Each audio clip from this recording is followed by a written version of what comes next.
Our passion didn't start with the mouth. It started with people, with the well-being of the profession. And if you're like me, maybe a little bit of your nerdiness and all things tech too. We all want to love what we do, but the truth is, burnout, people problems, and glass ceilings can keep us from doing what we set out to do. So let's get back to the heart of connection. Welcome to the Dental Handoff. This show is about passing you the knowledge, the habits, the systems, and the strategies to lead your teams, lean on your tech, and listen to your gut while you take care of people and truly the overall health of our communities. Let's stop using the wrong end of the toothbrush, y'all. My name is Dr. Kelly Tanner.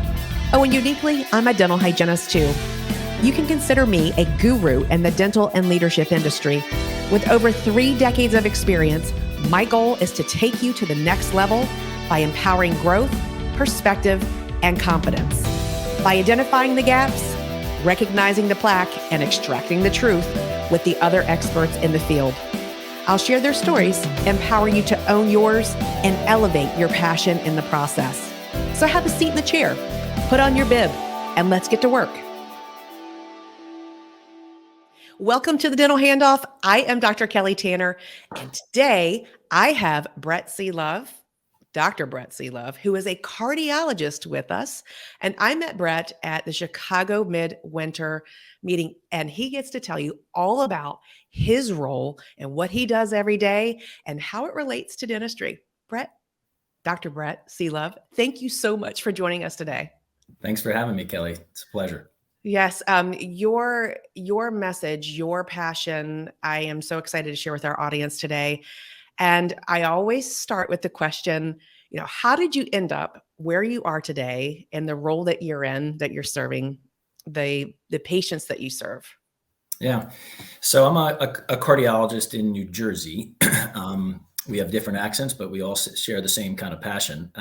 And half my life is in clinical cardiology prevention. The other half is administration. I run a cardiology department in a hospital, about 100 plus cardiologists on staff there. And my world collided with the dental world. I have some colleagues and friends in the dental world, and they sort of have peripherally spoken to me about what they're doing in their space. And we sort of both looked at each other and said, what you're doing is in a different parallel line than what I'm doing, but perhaps these lines actually do intersect. And should intersect. And so we both felt pretty passionately that what happens in the mouth shouldn't be exclusive in the mouth, and about this whole concern about a systemic link for oral health and systemic health. And that's how sort of my worlds collide with, people like you. Are you seeing, based on what you see every day, would you agree that there is that link?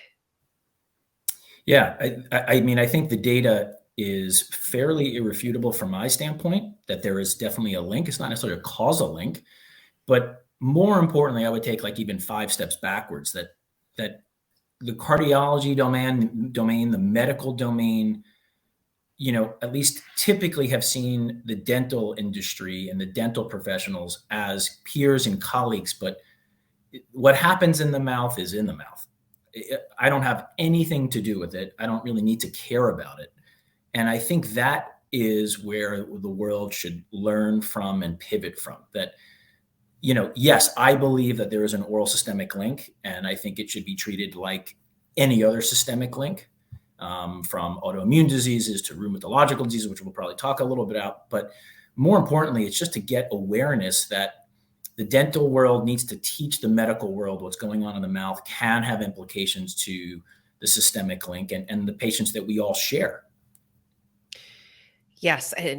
And I was just having a conversation this week. We were talking about that when there is mortality, when there are, there's something like the cause of death in a patient, it's not because it's from gum disease. It's this comorbidity. It's this contributing factor that is modifiable. But what we were talking about is that so many times we as dental professionals are seeing gum disease, and we are not treating the patient in alignment with what the indicated standard of care is. We're treating it as, okay, this is just a regular normal healthy prophy, and we're not even telling the patient. We think that we're doing them a favor by just doing the normal. We're not going in and saying, okay, you have an infection in the mouth and we need to intervene with this infection, and here are the steps that we need to do with you. Here's what I'm recommending, and here's the consequences of inaction.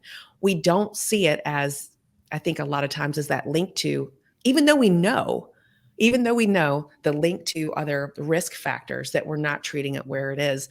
What would you say is, from where your standpoint is, that you can help providers understand the importance of treating that gum disease and how it interacts with the patients that you see? Yeah. The first thing I would say is that I think it's really important to put our egos and personalities aside and realize that the medical arena should be more conversant with the dental arena and vice versa. So I think the first thing is just get some of the barriers out of the way. That I think there is, and again, I just speak out of my own personal opinion, that I think the dental community probably perceives the medical community as, well, they don't really need to hear us. They don't probably want to hear from us.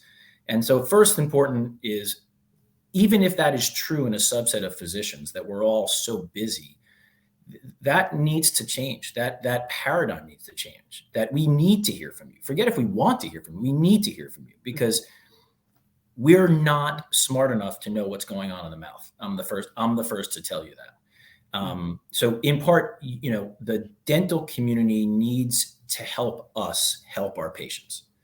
So you need to inform us in a friendly manner.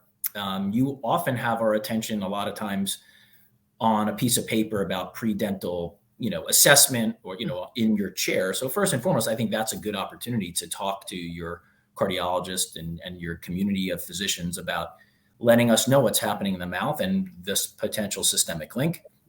But the other thing, which I think is really invaluable, and again, I think that comes with, once we figure out step one about taking some of the barriers away of communication, is that you all have typically an hour or so of a captive audience in your chair. And we in the medical community have, on average, 8 to 12 minutes as the average visit in the United States. So it doesn't mean we're putting this on your shoulders, but in part it means that I'm begging to work with the dental community and our hygienists and our dentists and our periodontists, that we share these patients who all have the same risks, from obesity to diabetes, high blood pressure, you name it, tobacco use, that if the barriers of communication can be minimized and realize there's a real partnership here, I imagine there's a little bit more of a buy-in where the dental community can say, wow, I really need to work with Brett. Boy, I saw this guy or gal, and I really spent 10, 15 minutes really talking about their own systemic health, not just their mouth. And I think it's just going to take a little time for that to change and move the needle, but it has to start, and there's no reason why it shouldn't start now. Where should we start? Because I can tell you that from what I know, that the majority of the opinion is with dental professionals is they probably think that all of this. They're like, of course they know about this, but it's an assumption that we're making. So how do we even begin to educate your community of physicians? Yeah. Now, there is probably a lot of people who know some of what goes on in the mouth, but I would argue that we're relatively, I was going to say clueless, but that's a little harsh, but probably not as informed that we should be, especially the fact that if there's a potential link for inflammatory gum disease and systemic links for heart disease, even some cancers, etc., we are not aware in the medical community, I say this as a whole, of that link. And I'm pretty sure that is the case. And I do think it just takes a gentle nudge. I think there are physicians who are, including myself, who are so busy that the last thing I want is another letter, another correspondence, another phone call. But in the same breath, we owe it to ourselves and our patients to push each other, right? So again, I argue that the first, like you said, how do you begin? If I get a pre-dental assessment on Mrs. Jones, if they're safe to hold their blood thinners, they have a defibrillator, whatnot, they need antibiotic prophylaxis, maybe a 3-line sentence in bold about, hey, they have X amount of gum disease. And I don't know if you're aware, but here are 1 or 2 little sentences about the potential systemic link and increase of cardiovascular disease, increased adverse cardiovascular outcomes. And if I don't read it, I ignore it, so be it. But you're going to have to increase the denominator in the medical field who start to learn more about this. And again, I also think that opens the door of communication. And conversely, my hope, not a dream, but my hope is that when I see a diabetic, I normally tell them, hey, have you seen your eye doctor? Have you seen your endocrinologist? And have you seen your foot doctor? Now, I'm a cardiologist, but I'm in it for the patient as a whole. I hope to change that and add, have you seen your dental professional? But I'm not there yet. And I'm getting there. I'm starting to get there. But I really think, again, you don't need one physician. You got to educate the masses. And I think it's okay to not know this and to learn from our colleagues like you. So I would venture to say that you all probably learn more about the other risk factors in medical school. And from what I am taking away from what you're saying right now is that is there education, or I'm thinking that there's limited education in your curriculum in just the foundational piece of, because you had to go to a medical school and then you had to go to, to become a cardiologist, even more specialized. In your opinion, I mean, where should it start? Should it start in that general practitioner and then even more in cardiology? Yeah. Well, first of all, there was not one word about dentistry in my training. None. We saw them walking the halls, they're going to the dental school, we're going to the medical school. And that's really, wave hello. But our worlds have always been parallel and never intersected. And we're friendly, we're colleagues, but the only thing that we've ever learned, at least in cardiology, and I would argue probably in medicine, is the concern about infective endocarditis, which is an infection that could eat away heart valves, and a lot of times can come from the oral cavity. But that's really the only discussion from our training, is that, and again, we communicate with our dental colleagues typically when asked to opine about how they're going to do and their risks in the chairs and blood thinners and whatnot. But yeah, I think, the holy grail would be to start from the inception. You have a captive audience in dentistry, dental students, hygienist students, medical students, that, to have a guest lecture of a cardiologist or internist or family practice person in the world of dentistry, and conversely, it opens up, that's where it starts. So I do think that's where it should start. I don't think we're there yet, just how rigorous the training is, but it's these sorts of dialogues that I'm having with you that, again, start opening up people's minds to the fact that these worlds are not totally separate. And like a Venn diagram, we probably overlap in the middle here, and we should talk about it. And from my perspective, with the CODA standards, Commission on Dental Accreditation, it's mandatory for interprofessional collaboration to occur. So in my mind, my assumption, even knowing all of that I know about CODA and all I know about the push for interdisciplinary care, that this is happening. And what I'm understanding is that, while it's happening, it's just not enough.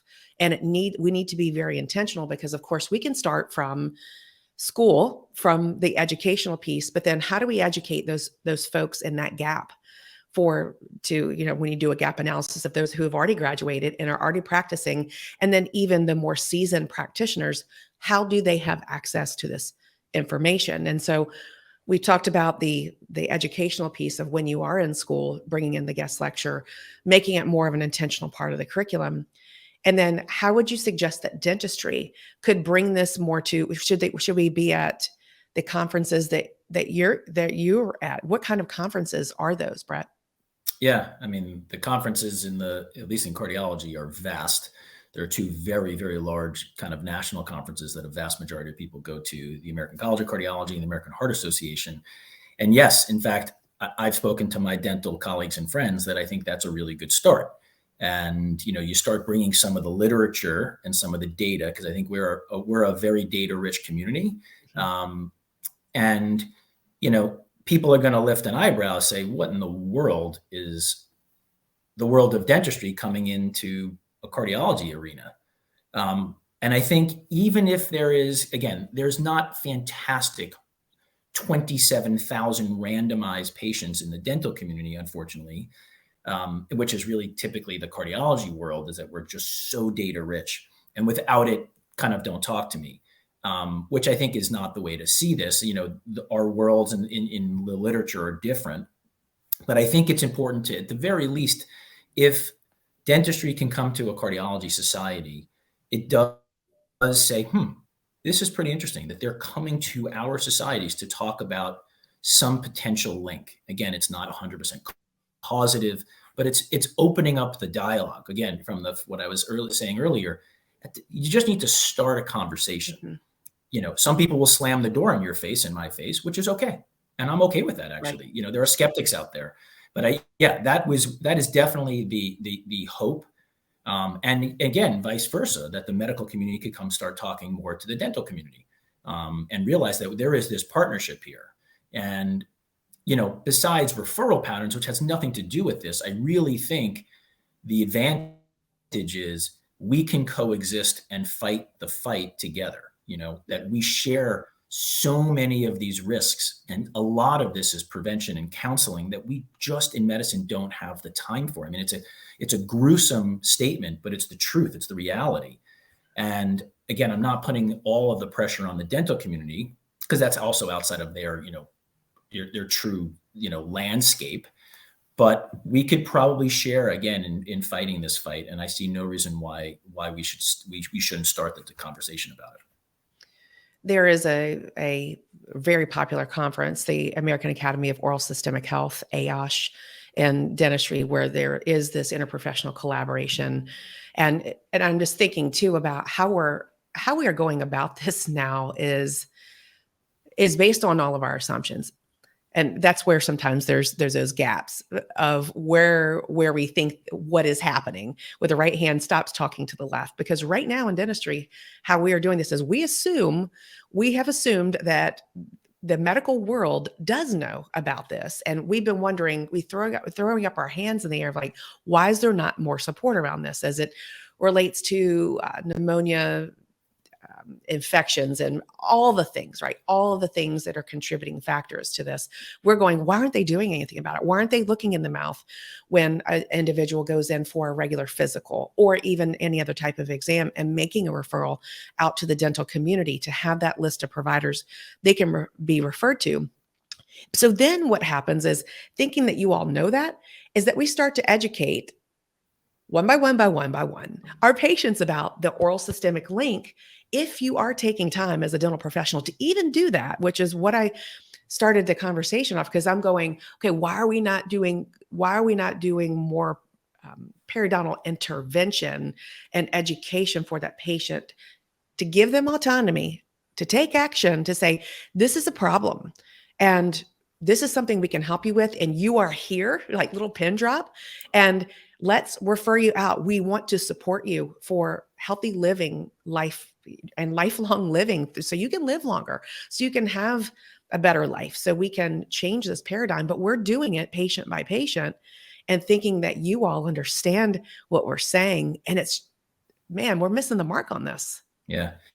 The other thing which I feel pretty passionate about is there is a point where I think the patient needs to be his or her own advocate, which is putting a lot on the patient, but they're going to need to be the communicator. So I see patients who come with a prescription from their rheumatologist, their podiatrist, their internist. Hey, Dr. Sealove, here, I was told to give you this. Now, I don't necessarily need that from a dentist or a hygienist, but the point of it is they are saying, I am the person who needs to deliver the message. Dr. X, Dr. Tanner is concerned about this, and I was told to bring it to your attention. So it also helps bridge that communication divide, right? So in case I know all about this, I don't need to know that they have severe periodontal disease and you're treating them with X or Y. I know all about this, which I don't, by the way. But the point is that you're informing the patient to inform me. Now, again, seems like a crazy little step. But the reality is there's no barrier for communication there. The patient I have to engage and listen to their concerns, as I should. So I think that is also a really, really important piece to this puzzle. You, the hygienist, the dentist, the periodontist, talks about how important their periodontal disease is, their inflammation, this infection. And boy, I'm really concerned about you're a smoker, diabetic, obesity, nutrition. You really should bring this up to your healthcare sphere of physicians. Dr. Sealove, I'm seeing him in a month. Okay, great. Why don't you bring this, or here's this piece of paper. Here's my concern. Let him know what I'm concerned about. And I think that's also important, right? So the people that are going to some of those conferences you mentioned are a subset of the medical community. And in order to really educate the medical community, I think the patient needs to drive some, not all, but some of this conversation.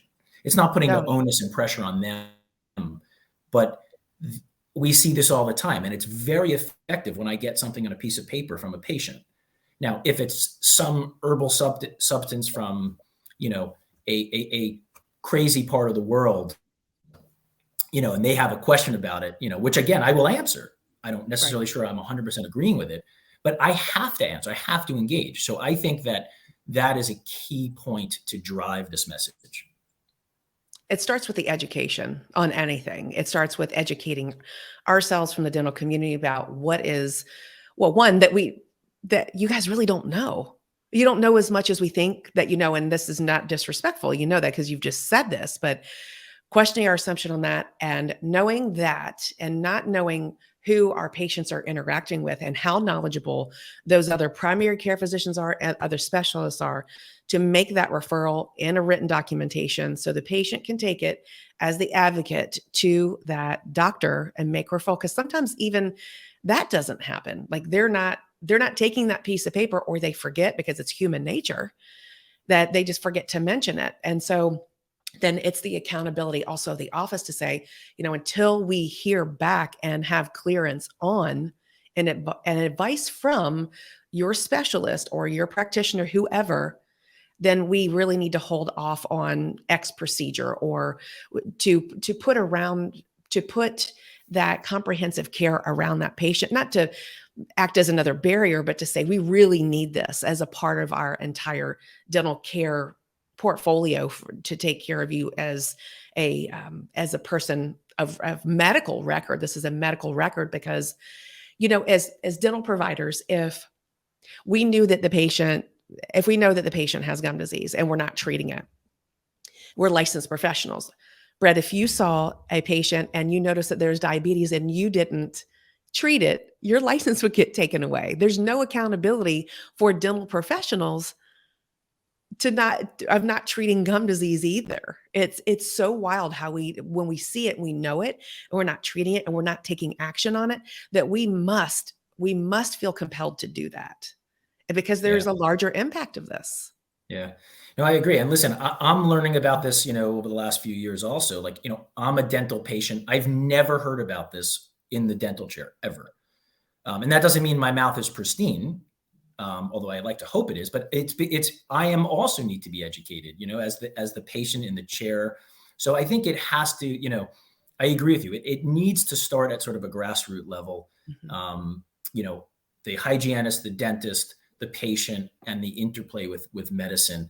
Again, it's not a knock onto the medical community. We've just lived in these parallel lines forever. And really the only thing that we thought of are the bad bacteria that cause infective endocarditis. Ironically enough, to my understanding, really are not the bad bacteria that typically cause bad gingival disease and gingivitis and this whole concern about systemic oral systemic link. So it has to start, I think you're right, with education. And you just need to increase the denominator of people listening to the message to help deliver the message and knock on everybody's door and really wake us all up to this potential link. And again, I think it starts with just, a conversation, and this is a fresh beginning. Yeah, it is. It's a huge opportunity. Do you feel that having a shared system of like electronic health record would help this collaboration? Oh yeah, for sure. And again, some of my friends are dentists and I have nothing bad to knock about them. But when I sort of mention that in our electronic medical record world, a lot of them, some of the mom and pop dentists that I know, say, listen, that's just not going to happen. But I see no reason why it shouldn't happen. So yes, for sure. It's going to make communication easier. It's also going to objectively quantify a lot of periodontal disease, which seems to be, on a piece of paper, it's, more qualitative, more subjective. So yeah, I think that would be fantastic. I think what I'm hearing is a little bit of a leap. Some of the more progressive, larger dental companies or practices are now moving into that arena. But even a piece of paper to tell me, 3 lines about why what's happening in the mouth should be important to me because of a potential non-causal link.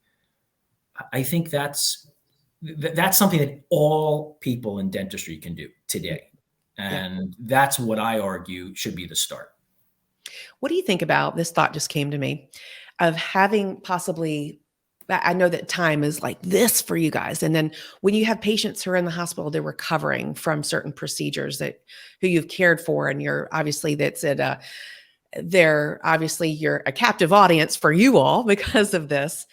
Would you think that like an oral health educator who could track changes over time and follow up with that individual would be helpful to make those interventions? Sure. It'd be fantastic. First of all, patients are sitting there, open heart surgery for somewhere near 5 to 7 days. They had a stent, they're in heart failure, hopefully getting better. But yeah, you have an audience that's just sitting there. Some of this has to do with resources, right? Some of this has to do with the economics of healthcare. The other thing is there are hundreds of metrics that the hospitals need to kind of check off their list when it comes to patient care. So since this is not a measurable metric, right? Their oral health and, post, open heart surgery, assuming it wasn't a valve and whatnot, it's probably a little lower on the list. So yeah, but I do think it's a fantastic idea and goal if resources can be, brought to the forefront. It's something that, again, in the benefit of the patient sitting in front of you, and they don't have to go anywhere. We can come to them and improve education. Yeah, and that's what I was thinking. Even individual like a dental hygienist who's in a hospital setting, and it wouldn't be specific to only cardiology patients. They could go into, I know that some institutions have dental hygienists in their pediatric cancer units and having interventions with the patients about the oral systemic link, and then it's leading to lower infection rates with those patients. And so could that be a measure of that? You and I could probably dork out on this, but I'm just wondering, what are verticals for intervention that are possible? And if we had that blue sky thinking session, I know that there's money, there's grant money, there's people who have interest groups that would certainly support that from a medical health record standpoint, even putting that dental hygienist or whoever that intervention specialist is in that setting to use it in Epic to create those codes of intervention to say they're at this risk level, and then over a period of time, how it's reducing the overall cost, because that's what insurance companies are looking for, but what the overall health of that patient could be over a lifespan. Yeah, no, it's a great idea. I mean, the only time I really have been, kind of closely worked with the dental community, again, this is totally selfish, but prior to, let's say, a valve replacement, we often will get a dental consult. And again, maybe it's out of sight, out of mind for me. I just want to make sure that they are cleared for surgery regarding their dental hygiene. But I really never engage with, well, they also have, a pocket depth of this, and they have really bad periodontal disease, because these language never really cross-pollinated. It doesn't resonate with me. We just sort of need to know, can we fix their valve, and are they safe from an infection standpoint? So that box is checked, we move on.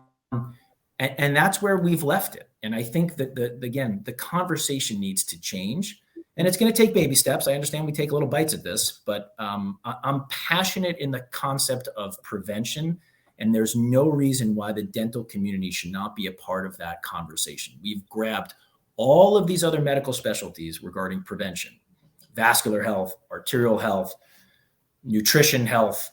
There's no reason why oral health should be, again, this separate paradigm. And I'm here to talk about it. Oh, so I'm so happy that you are delivering this to our community today. And Brett, that's why I was like, when I met you, you're the only cardiologist that I've met who's outwardly talking about it, and who has seen it firsthand, and who I think is available for the conversation to be able to move the needle forward in that collaborative response to what we know, where those gaps are. And I'm just so grateful for you being on today and sharing your message and what you've learned, and being vulnerable with our audience about what you need to know to move forward to truly support that patient. So thank you so much for being with us today. How do people reach out to you? My audience knows that they can see the show notes for any information of how to reach out to you directly, but is there any other way that you would recommend that they could reach out or connect with you? Yeah, the show notes is probably the easiest way. I try to live life a little separate from social media these days, good, bad, or indifferent, but that's probably the best way. But honestly, the pleasure is really all mine. I mean, I will say no to some, invitations, but this was an easy yes. And in part, it was meeting you and your personality and what you're doing and what you're driving, to try to accomplish. But I think it's great to be a part of the discussion, to start the discussion. And I'm excited for the next steps. I'm excited to see where this goes. Yeah, there's so much change that we can be a part of. And thank you for carrying this message and being that liaison right now as it sits today, because it's so valuable to our patients that we serve. So thank you again, Brett. And to our listeners, thank you so much for caring for your patients every day. Thank you for listening and being a part of this show and the success of this show. And I always ask the favor, if you wouldn't mind going to Apple Podcast and giving us a 5-star rating, and then also going over to YouTube and subscribe, and share with your friends. It helps us grow as a community to broaden our message and what we are talking about that's so impactful. So keep doing good things in the world, and thank you for all that you do. Brett, thanks again. Have a great day, everyone.